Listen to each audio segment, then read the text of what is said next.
They thought they owned the neighborhood, thought they could simply redraw the lines of my property, steal 3 feet of my newly purchased land, and use it to build their precious community sign without consequence. They were wrong, dead wrong. Because what they didn't know was that the new homeowner, the one they immediately targeted, wasn't just some guy looking for a quiet retirement. He was a devastating land use attorney who hadn't argued a case in years, but was about to deliver a legal beatdown, so complete, so total, that this entire tyrannical HOA would be dissolved, their assets seized, and the lead HOA president would be forced to sell her own home just to cover the crippling legal costs. This is the story of how a 3-foot land grab turned into a nuclear annihilation of a petty, corrupt regime. Before we dive into this epic saga of injustice and sweet, sweet revenge, do me a huge favor. Smash that like button until it cracks. It tells the algorithm you want more of this delicious drama. And if you haven't yet, hit subscribe and ring the bell to join the fight against entitled Karens and power-mad HOAs everywhere.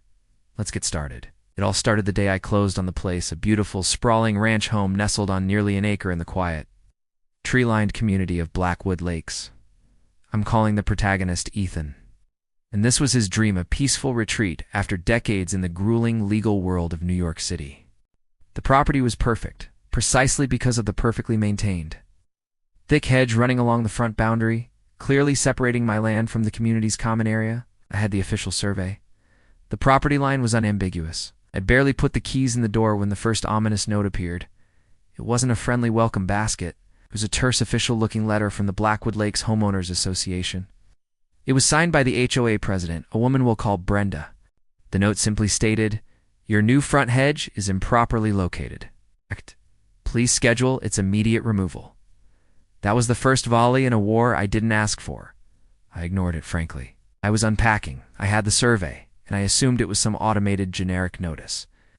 2 days later, a second notice arrived, this one hand-delivered by Brenda herself, who watched me from her Lexus as she shoved the letter into my mailbox. This one was far less cordial. It demanded the immediate removal of the entire hedge and the surrounding flower beds, claiming the true property line was 3 feet behind the current boundary, essentially annexing a 3-foot wide strip of my front yard. The reason? They were planning a beautification project involving a large, pretentious stone sign welcoming people to Blackwood Lakes, and they needed that 3-foot strip to make it look prominent. I pulled out my official closing documents. The certified survey performed just weeks prior and cross-referenced the legal description. My boundary was exactly where the hedge stood. The claim was baseless and frankly criminal.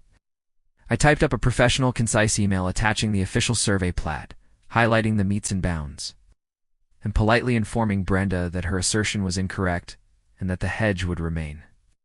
The response I received wasn't an apology, a retraction, or even a nuanced debate. It was a certified letter threatening a $500 per day fine for noncompliance, and stating that if I did not remove the hedge myself within 48 hours, the HOA's landscapers would trespass, forcibly remove the property, and charge the massive removal fee to my account, placing a lien on my home if I failed to pay. They were coming to steal my land, and they thought a petty fine and an empty threat would scare me into submission. They had no idea who they were dealing with. The next day, I woke up to the sound of chainsaws right outside my bedroom window. They did it. Those arrogant, entitled tyrants actually did it. The roar of the chainsaws and the guttural sound of the shredder confirmed the ultimate act of trespass.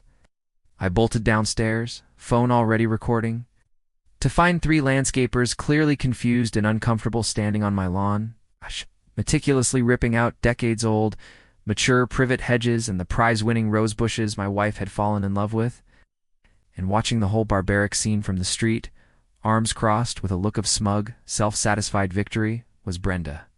I marched right up to her, holding my phone high, capturing her smirk on video. "Brenda," I said, my voice dangerously calm, "you are trespassing on private property, and you are instructing laborers to destroy my property. This is a criminal act." Her eyes, shielded by enormous designer sunglasses, narrowed, and, "It is HOA property, Mr. Ethan. You were properly notified and you chose non-compliance.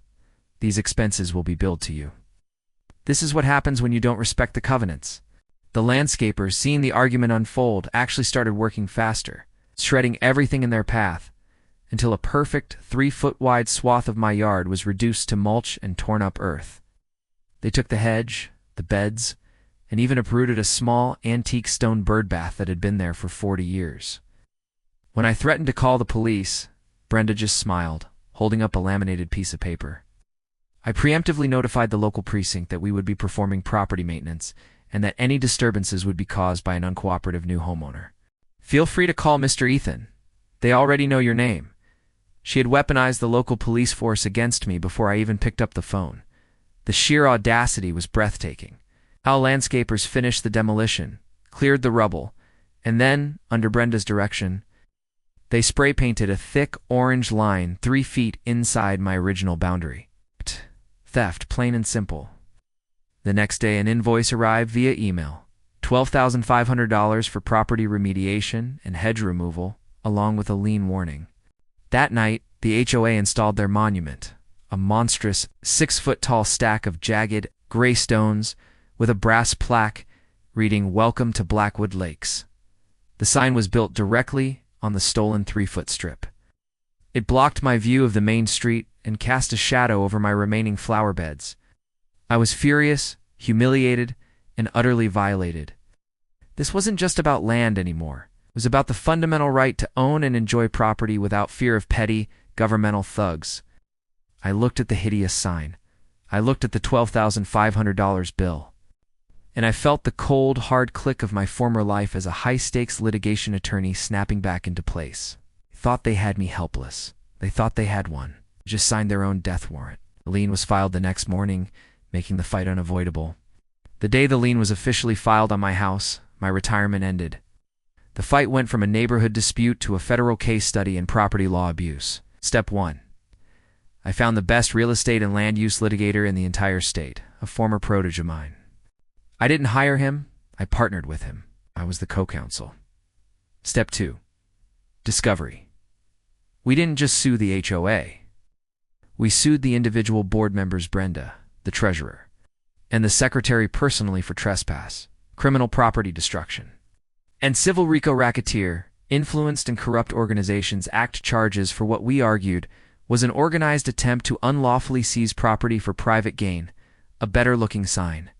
We subpoenaed every single document they had, meeting minutes, financial records, emails, contractor invoices, and, most critically, the original survey of the Blackwood Lakes community when it was first platted. The smoking gun was in the archives.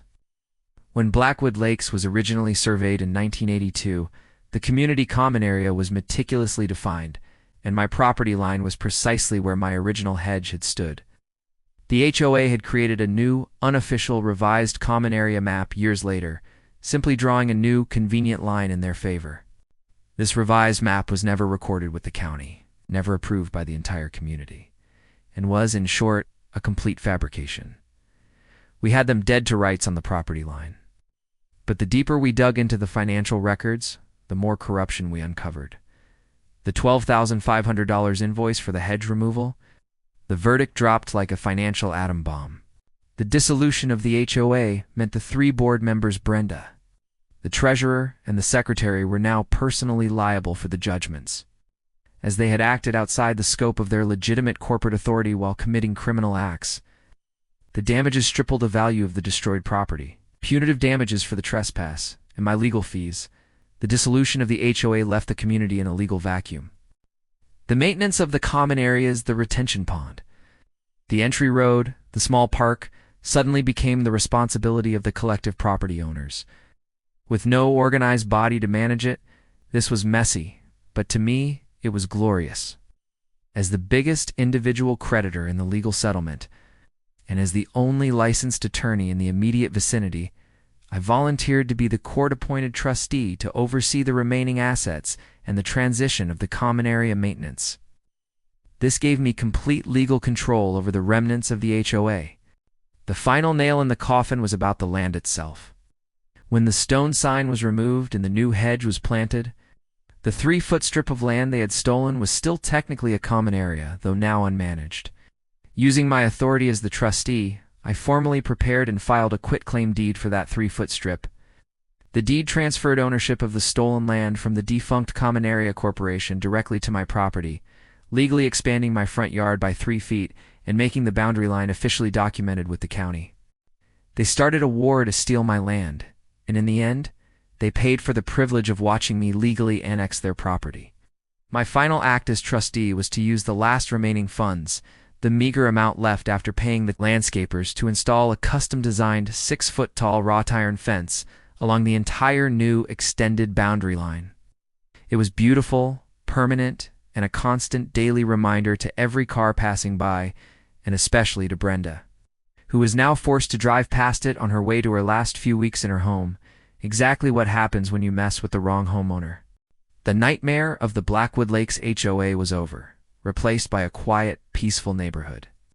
And my wife and I now sit on our expanded front porch, enjoying the view of our beautiful new hedge. A permanent monument to the time the Karens demanded my land, and I gave them a $450,000 lawsuit instead. Wow, what a victory. The dissolution of the HOA and that final sweet land annexation revenge.